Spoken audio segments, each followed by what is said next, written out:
Hello everyone, welcome to SPS biology classes. हम लोग यहाँ पे 10th क्लास के एमसीक्यू कर रहे हैं और ऐसे एमसीक्यू कर रहे हैं जो कि प्रीवियस ईयर में आए हुए हैं। ठीक है, आए हुए हैं और इन्हीं से पेपर बनता है। प्रीवियस ईयर के ही एमसीक्यू से ही पेपर बनता है। अब देखो, हम आपका टाइम वेस्ट कराने के लिए तो नहीं कर सकते 1 या 2 घंटे की फालतू की क्लास लिए जा रहे हैं। एग्जाम टाइम है तो हमें ऐसे ही क्वेश्चन करने सेलेक्टेड जो कि हमें परीक्षा में इंपॉर्टेंट हो, परीक्षा के बेस से बहुत ही इंपॉर्टेंट हो। आप जब प्रैक्टिस सेट करोगे, ठीक है, प्रैक्टिस सेट करोगे तो आप देखेंगे कि हर एक प्रैक्टिस सेट के बाद जो पहले प्रैक्टिस सेट में क्वेश्चन बने वही प्रैक्टिस सेट में क्या होते हैं, रिवाइज हुए होते हैं। तो यहाँ पे प्रीवियस ईयर का बहुत ही बड़ा रोल है। तो हम लोगों की पहले क्लास हो चुकी है, फर्स्ट सेट हम लोगों ने कर लिया है। सन 2024 के जितने भी एमसीक्यू हैं वो हम लोगों ने कर लिए हैं। तो आज हम लोग सन 2016 के करेंगे, सन 2017 के करेंगे, 18 के। ठीक है, 3 प्रैक्टिस सेट आपको मिल जाएंगे। ठीक है, 3 वीडियो में आपको मिल जाएंगे 3 प्रैक्टिस सेट। तो आइए शुरू करते हैं। उससे पहले अगर आपने चैनल को सब्सक्राइब नहीं किया है, चैनल को सब्सक्राइब करें, बेल आइकन को प्रेस करना बिल्कुल ना भूलें। यहाँ पर आपको बोर्ड एग्जाम की पूरी तैयारी कराई जाएगी, बहुत ही अच्छे तरीके से कराई जाएगी। कम समय में आपको अधिक अंक यहाँ से मिलेंगे। ठीक है, इतना हम आपसे वादा करते हैं कि कम समय में आपको अच्छे अंक ये क्लासें आपको दिलाएंगी। आप हमें टेलीग्राम पर नोट्स के लिए टेलीग्राम पर आप हमें ज्वाइन कर सकते हैं, इंस्टाग्राम पर आप हमें फॉलो कर सकते हैं। पहला क्वेश्चन है, मनुष्य के शुक्राणु में ऑटोसोम की संख्या होती है। ठीक, तो मनुष्य के शुक्राणु में ऑटोसोम की संख्या कितनी होती है? 22 होती है, 24 होती है, 42 होती है या फिर 44 होती है? तो मनुष्य के शुक्राणु में ऑटोसोम की संख्या 22 होती है। ठीक है, 23वां जोड़ी जो होता है वो लिंग का निर्धारण करता है। अगला क्वेश्चन देखते हैं, हरित लवक के स्ट्रोमा में कौन सी क्रिया होती है? हरित लवक के स्ट्रोमा में कौन सी क्रिया होती? प्रकाश अपक्रिया, प्रकाशीय अपक्रिया, प्रकाश अपक्रिया या मतलब ये प्रकाश अपक्रिया या अप्रकाशीय अपक्रिया दोनों होती है या फिर इनमें से कोई नहीं? तो कौन सी अपक्रिया होती है? तो देखिए, जो हरित लवक के स्ट्रोमा में अप्रकाशीय अपक्रिया होती है। कौन सी होती है? अप्रकाशीय अपक्रिया होती है। द्विनिषेचन पाया जाता है सभी जीवों में, सभी पादपों में, आवृतबीजी पौधों में या फिर केवल जलीय पौधों में? तो देखिए, द्विनिषेचन जो प्रक्रिया होती है, याद कर लीजिए, आवृतबीजी पौधों में पाई जाती है द्विनिषेचन की प्रक्रिया। आहार नाल देखो, आहार नाल, ठीक है, सी आकार की संरचना है। ठीक है, आहार नाल में कौन सी सी आकार की संरचना होती है? तो आहार नाल की सी के आकार की संरचना कौन सी है? ठीक है, तो आपको ऑप्शन दिए हैं, आमाशय है, ग्रहणी है, ग्रसनी है या फिर क्रमिरूप परिशेषिका है। ठीक है, क्रमिरूप परिशेषिका है। तो देखिए, सी आकार की जो संरचना होती है वो ग्रहणी होती है। क्या होती है? ग्रहणी होती है। ठीक है, आप देखिए ग्रहणी, अब याद करने का तरीका आपको बताएं।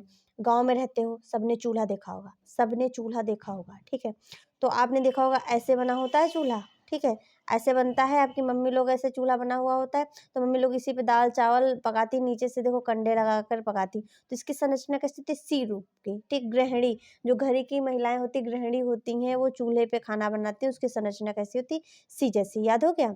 अब लसिका में नहीं पाए जाते हैं, लसिका में नहीं पाए जाते रुधिराणु, लिम्फोसाइट, श्वेत रुधिराणु, उत्सर्जी पदार्थ। ठीक है, तो कौन से नहीं पाए जाते हैं? तो देखो, जो लसिका होती है उसमें आरबीसी नहीं पाई जाती हैं, बाकी लिम्फोसाइट, श्वेत रुधिराणु, उत्सर्जी पदार्थ ये पाए जाते हैं। पौधों में कायिक प्रवर्धन के लिए कौन सा भाग अनुकूल होता है? तना, पत्ती, जड़, प्रकलिका। ठीक, जो प्रकलिका होती है वो क्या होती है? कायिक प्रवर्धन के लिए ये अनुकूलित भाग होता है। पुरुष में लिंग गुणसूत्र होता है, पुरुष में लिंग गुणसूत्र देखो XY होता है, सबको रटा रटाया है।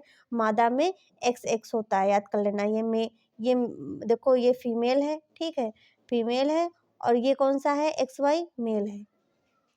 उन्मुख होने वाले पादप प्ररोह को कहते हैं, उन्मुख होने वाले पादप प्ररोह को कहते हैं, क्या कहते हैं? फोटोट्रापिज्म, देखो फोटोट्रापिज्म कहते हैं या फिर हेड्रोट्रोपिज्म कहते हैं, फिर जियोट्रोपिज्म कहते हैं या फिर थिग्मोट्रोपिज्म कहते हैं। तो उन्मुख होने वाले पादप प्ररोह को फोटोट्रोपिज्म कहते हैं। ठीक है, अगला है, रक्त का लाल रंग किस पदार्थ की उपस्थिति के कारण होता है? हीम, न्यूक्लिक अम्ल, विटामिन सी, पोटेशियम। तो देखो रक्त का लाल रंग जो होता है हीम, हीम में से होता है रंग, कलर, ठीक है। तो हीम की उपस्थिति के कारण होता है। प्रकाश अवक्रिया होती है, प्रकाश अवक्रिया होती है माइटोकॉन्ड्रिया में, हरित लवक के ग्रेना में, राइबोसोम में, हरित लवक के स्ट्रोमा में। तो प्रकाश अवक्रिया कहाँ होती है? तो प्रकाश अवक्रिया जो होती है हरित लवक के ग्रेना में होती है। ग्रेना देखिए कुछ टाइपिंग मिस्टेक हो जाती है तो उनको इतना माइंड मत लीजिए करिए। तो ग्रेना में होती है, ठीक है। देखो माइट्रोकॉन्ड्रिया, ठीक, माइट्रोकॉन्ड्रिया। मनुष्य में गुणसूत्र की संख्या कितनी होती है? तो मनुष्य के गुणसूत्र की संख्या कितनी होती है? 46 होती है। जोड़ी में 23 होती है और संख्या में कितनी होती है? 46 होते हैं। केवल प्रोटीन के, ठीक है, केवल प्रोटीन के बने होते हैं क्लोरोप्लास्ट, लाइसोसोम, प्रियॉन्स, जीन्स। देखो केवल प्रोटीन के कौन बने होते हैं? प्रियॉन्स बने होते हैं, याद रखना, प्रियॉन्स बने हुए होते हैं केवल प्रोटीन के। जीवों में मादा युग्मक निम्न में से कौन सा है? देखो इसमें शुक्राणु, पुंकेसर, युग्मनज, ठीक है। इसमें पूछ रहे हैं जीवों में मादा, ठीक है। क्या पूछ रहे हैं? जीवों में मादा, ठीक है। तो युग्मनज जो होता है तो ये देखो मतलब मेल फीमेल जब गैमेट मिलते हैं उसके बाद तब बनता है। मेल और फीमेल जब देखो मिलते हैं, एग और स्पर्म मिलते हैं तो क्या बनता है? गैमेट बनता है, यानी कि युग्मनज बनता है, ठीक है। तो ये तो है नहीं। पुंकेसर देखो फूल का है और कौन सा पार्ट है? तो ये मेल पार्ट है। शुक्राणु भी क्या है? मेल पार्ट है। तो इसमें मादा पूछा जा रहा है तो अंडाणु है क्या? मादा का पार्ट, ठीक है। तो यहाँ पे मादा का पार्ट अंडाणु सही है। जाइगोट में गुणसूत्र की संख्या होती है, जो जाइगोट होता है उसमें गुणसूत्र की कितना संख्या होती है? तो जो जाइगोट होते हैं वो डिप्लॉयड होते हैं, 2x होती है। कितनी होती है? 2x होते। उद्यान मटर में अप्रभावित लक्षण है, ठीक है। इसमें क्या ढूंढना है? तो अप्रभावित लक्षण को ढूंढना है, उद्यान मटर में कौन सा है, ठीक है। देखो लंबे तने तो प्रभावित है ना। रंगीन बीज कवच मतलब यानी कि हरा डार्क, तो ये भी देखो रंगीन बीज कवच ये भी था प्रभावी। गोल बीज होना चाहिए, ये भी प्रभावी था। पर झुर्रीदार बीज क्या था? अप्रभावी था। क्या था? अप्रभावी था। अंतरावस्था के दौरान अंतरावस्था के दौरान केंद्रक में किसका जाल होता है? अंतरावस्था के दौरान केंद्रक में किसका जाल होता है? हिस्टोन का, क्रोमेटिन धागे का, गुणसूत्र का, आरएनए का, ठीक है। तो अंतरावस्था के दौरान केंद्रक में किसका जाल सा होता है? तो देखिए हिस्टोन का होता है। किसका होता है? हिस्टोन का जाल सा होता है। अगला क्वेश्चन देखते हैं। निम्नलिखित में से कौन सा जीन प्रारूप शुद्ध गोल बीजों को प्रकट करता है? यहाँ पे शुद्ध गोल बीज की बात हो रही है तो कौन सा प्रकट करता है? देखो स्मॉल टी ये करता है बोने को, ठीक है। इसमें लंबा हो जाएगा, इसमें भी देखो क्या हो जाएगा, यहाँ पे भी क्या हो जाएगा? लंबा हो जाएगा। पर ये जो आर आर है, कैपिटल आर कैपिटल आर, यहाँ पे ये करेगा गोल बीज, शुद्ध गोल और शुद्ध बीज को क्या करेगा? प्रदर्शित करेगा। दो डीएनए तंतु आपस में जुड़े होते हैं पेप्टाइड बंध से, संयोजी बंध से, ग्लाइकोसिटिक बंध से, हाइड्रोजन बंध से। तो किसके द्वारा जुड़े हुए होते हैं? ग्लाइकोसिटिक बंध द्वारा जुड़े हुए होते हैं, ठीक है। निम्नलिखित में से कौन सा प्यूरिन क्षारक है? प्यूरिन क्षारक कौन सा? ग्वाइनिन, थायमिन, साइटोसिन, इनमें से कोई नहीं। ये डीएनए के पार्ट के बाद डीएनए के क्षार के बारे में बात कही जा रही है। तो प्यूरिन क्षारक कौन सा है? तो ग्वाइनिन है, ठीक है। डीएनए पे एक वीडियो आपके लिए एकदम क्लियर बना दी जाएगी तो उसमें आप बहुत अच्छे से समझ जाओगे।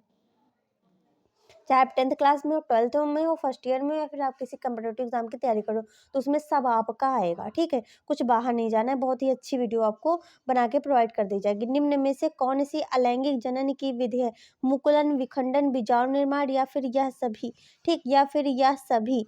तो ठीक है, तो जो विधि होती है देखो मुकुलन भी होता है अलैंगिक जनन, विखंडन भी होता है अलैंगिक जनन द्वारा, बीजाणु निर्माण भी होता है अलैंगिक जनन द्वारा। इसमें लैंगिक जनन प्रोसेस नहीं है। ये तीनों कैसी हैं? अलैंगिक जनन प्रोसेस है। तो ये क्या होगा? यह सभी, ठीक है। पराग कणों का पराग कोश से वर्तिकाग्र, ठीक है, वर्तिकाग्र, ठीक, वर्तिकाग्र की ओर स्थानांतरण कहलाता है, की ओर स्थानांतरण कहलाता है। तो परागण कहलाता है, अंडोत्सर्ग कहलाता है, निषेचन कहलाता है, या फिर इनमें से कोई नहीं, या फिर इनमें से कोई नहीं। देखो पराग कोश जो होता है तो जब वर्तिकाग्र पर जाता है तो यह क्रिया क्या कहलाती है? परागण द्वारा जाता है। किसके द्वारा जाता है? परागण द्वारा जाता है।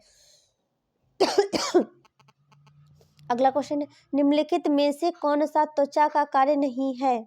निम्नलिखित में से, ओके, निम्नलिखित में से निम्नलिखित में से कौन सा त्वचा का कार्य नहीं है? संवेदना, सुरक्षा, लैंगिक लक्षण, उत्सर्जन। इसमें पूछा जा रहा है कौन सा कार्य नहीं है, कौन सा कार्य नहीं है पूछा जा रहा है। तो कौन सा कार्य नहीं, कमेंट करिए। आप लोगों ने कुछ अगर हो तो देखिए, कुछ अगर आपने पढ़ा हो तो कमेंट करिए। ठीक, पढ़ा सबने है, हम ऐसे ही कर रहे हैं। तो देखो संवेदना ये भी होता है त्वचा का कार्य, सुरक्षा भी करती है बाहरी आघातों से। लैंगिक लक्षण ये त्वचा का कार्य नहीं होता। उत्सर्जन भी करती है, स्वेट यानी कि पसीना के द्वारा। जीन शब्द का प्रयोग किया था, जीन शब्द का प्रयोग किसने किया था? मेंडल ने किया था, जॉनसन ने किया था, बीजमान ने किया था या फिर एवरी ने किया था? तो देखिए जो जीन शब्द था उसका जो सर्वप्रथम प्रयोग वो जॉनसन ने किया था। किसने किया था? Johnson baby shampoo. ठीक, Gene Johnson, Gene Johnson, Gene Johnson, Gene. ठीक है। मानसिकता के प्रयोग, मानसिकता के प्रयोग के लिए जो मेंडल है निम्नलिखित में से कौन से पौधे का उपयोग किया था? ठीक, देखो मानसिकता नहीं, यहाँ पे वंशागत, ठीक, अनुवंशिकता। ठीक है, अनुवंशिकता हमारे मुंह से भी गलती से निकल गया, यहाँ पे अनुवंशिकता लिख लेना। अनुवंशिकता, ठीक है, अनुवंशिकता। अनुवंशिकता के प्रयोग के लिए मंडल ने निम्नलिखित में से कौन से पौधे का प्रयोग किया था? तो आप सबको एकदम रटा रटाया है, मटर। ठीक है, मटर का जो बोटेनिकल नेम है ये भी पूछ लिया जाता है। तो बोटेनिकल नेम पाइसम सटाइवम है। क्या है? पाइसम सटाइवम है, याद कर लेना। पाइसम सटाइवम याद कर लेना, मटर का बोटेनिकल नेम है। मूत्र निर्माण होता है वृक्क में, यकृत में, प्लीहा में, हृदय में। तो देखो हृदय से दूर दूर तक नाता नहीं है, वहाँ पे रक्त का काम होता है। ठीक है, प्लीहा में, यकृत में, वृक्क में। तो कहाँ पे होता है? तो आपको पता है जो उत्सर्जन तंत्र कहाँ पे आता है? वृक्क में आता है। ठीक है, वृक्क से क्या होता है? मूत्र निर्माण की प्रोसेस चालू होती है। ठीक है, अगला जल में घुलनशील विटामिन है, vitamin D, vitamin C, vitamin K. ठीक, तो कौन सी जो है वो जल में घुलनशील है? तो आप देखो इसमें एक विटामिन मिस्टेक हो रही, विटामिन ए भी लिखा हुआ था ऑप्शन में, टाइप नहीं हुआ शायद, विटामिन ए। ठीक है, तो देखिए कीड़ा, याद ट्रिक है कीड़ा। ठीक, क्या है? कीड़ा। ठीक है, कि देखिए जल में घुलनशील, आपने देखो नींबू को निचोते हो पानी में घुल जाता है, इसका मतलब विटामिन सी नींबू में पाई जाती है, ये जल में घुलनशील होती है। क्या किस में होती है? जल में घुलनशील होती है। तो विटामिन सी यहाँ पर टिक मार दो। ठीक है, अब निषेचन के बाद, निषेचन के बाद पुष्प का कौन सा भाग फल में बदल जाता है? फल में बदल जाता है पुंकेसर, वर्तिका, अंडाशय, बीजांड। ठीक है, तो कौन सा भाग बदलता है? तो देखो अंडाशय जो होता है वो किस में बदलता है? फल में बदल जाता है। ठीक है, पुरुष में लिंग गुणसूत्र होता है, बार बार रिपीट क्वेश्चन हो रहा है, याद रखिए। तो एक्स वाई, ठीक, क्या होता है? एक्स वाई होता है, जो बार बार रिपीट क्वेश्चन होते हैं तो उनको बहुत ही ज़्यादा ध्यान में रखिए। केंद्रक का निर्माण होता है डीएनए में, प्रोटीन में, आरएनए में या फिर न्यूक्लियो प्रोटीन में, या फिर न्यूक्लियो प्रोटीन में। तो किस में होता है केंद्रक का निर्माण? तो न्यूक्लियो प्रोटीन में होता है। किस में होता है? न्यूक्लियो प्रोटीन में होता है। अगला क्वेश्चन है, निषेचन के दौरान, निषेचन के दौरान परागण से निकलने वाली पराग नलिका सामान्यतः किसके द्वारा बीजांड में प्रवेश करती है? अध्यावरण द्वारा, बीजांड काय द्वारा, निभागी द्वारा, अंड द्वार द्वारा। ठीक है, तो किसके द्वारा प्रवेश करती है? तो अंड द्वार द्वारा क्या होती है? वो प्रवेश करती है। कैल्शियम तथा फास्फोरस के उपापचय के नियंत्रण हेतु हार्मोन से स्रावित होते हैं। ठीक, हार्मोन से स्रावित होते कैल्शियम तथा फास्फोरस की बात की जा रही है। तो पैराथायराइड द्वारा, थायराइड द्वारा, पिट्यूटरी द्वारा, अग्न्याशय द्वारा। तो देखिए जो कैल्शियम तथा फास्फोरस के उपापचय के नियंत्रण के लिए पैराथायराइड द्वारा क्या होते हैं? हार्मोन से स्रावित होते हैं। वह कौन सी, ठीक है, वह कौन सी शिरा है? वह कौन सी शिरा है? ठीक है, जिसमें शुद्ध रक्त प्रवाहित होता है? पल्मोनरी शिरा, ग्रीवा, पोर्टल शिरा, पश्च महाशिरा। ठीक है, तो पल्मोनरी जो शिरा होती है उसमें क्या होता है? शुद्ध रक्त प्रवाहित होता है। प्रचलित रूप से ऊर्जा ग्रह कहलाता है, प्रचलित रूप से ऊर्जा ग्रह कहलाता है। Chloroplast, ribosome, mitochondria, lysosome. तो देखिए माइटोकॉन्ड्रिया जो होता है ऊर्जा का पावर हाउस कहा जाता है, ऊर्जा ग्रह कहा जाता है। ठीक है, पुरुष में गुणसूत्र की संख्या कितनी होती है? ठीक है, पुरुष में गुणसूत्र की संख्या कितनी होती है? 44 plus XX, 44 plus XY, 46 plus XX, 46 plus XY। तो कितनी होती है पुरुष में गुणसूत्रों की संख्या? कितनी होती है? तो देखिए 44 प्लस XY। ठीक, 44 प्लस XY होती है पुरुष में गुणसूत्रों की संख्या। मेंडल के अनुसार मटर के शुद्ध लंबे पौधे का जीन प्रारूप होता है। ठीक, शुद्ध लंबे पौधे का, तो देखिए TT हो गया, ये बौने का हो गया। कैपिटल टी ये हो गया लंबे पौधे का, ठीक। स्मॉल टी कैपिटल टी ये नहीं होगा, और कैपिटल आर ये क्या होगा, गोल शुद्ध बीज का होगा, ठीक है। अब निम्नलिखित में प्यूरिन क्षारक है, निम्नलिखित में से प्यूरिन क्षारक है, ग्वानिन है, थायमीन है, साइटोसिन है, या फिर इनमें से कोई नहीं, ठीक। तो प्यूरिन क्षारक जो होता है, अभी हमने आपको बताया था, इससे पहले ये क्वेश्चन आया था, तो आपको पता है कि ग्वानिन होता है। क्या होता है? ग्वानिन। क्या होता है? ग्वानिन जो होता है वो प्यूरिन क्षारक होता है, ठीक है। अगला क्वेश्चन है, एक संकर क्रॉस का जीन प्रारूप अनुपात होता है, ठीक। एक संकर क्रॉस का जीन प्रारूप अनुपात क्या होता है? तो 3:1, 1:2:1, 2:1:1, या रेशियो 2, ठीक। तो कौन सा होता है? या फिर 9:3:1 होता है। तो इसमें देखिए क्या होता है, जो एक संकर क्रॉस का जो जीन प्रारूप निकलता है तो 1:2:1 निकलता है। कितना निकलता है? 1:2:1 निकलता है, ठीक है। अगला क्वेश्चन है, पिट्यूटरी ग्रंथि की पक्षपाली, ठीक है। देखो, पिट्यूटरी ग्रंथि की पक्षपाली से निकलने वाला हार्मोन्स होता है, कौन सा होता है? Prolactin, somatotropin, vasopressin, adrenocorticotropic. तो कौन सा होता है? तो देखो, वैसोप्रेसिन होता है पिट्यूटरी ग्रंथि की पक्षपाली से निकलने वाला हार्मोन्स, ठीक है। अगला क्वेश्चन है, मनुष्य के शुक्राणु में ऑटोसोम की संख्या कितनी होती है? तो बार बार क्वेश्चन रिपीटेड हो रहा है, तो सबको आपको याद है कि कितनी होती है? तो 44 होती है।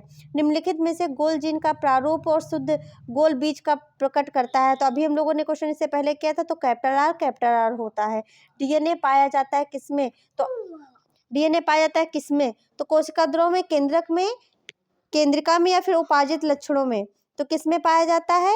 तो देखो, जो पाया जाता है तो ये उपार्जित लक्षणों में पाया जाता है डीएनए।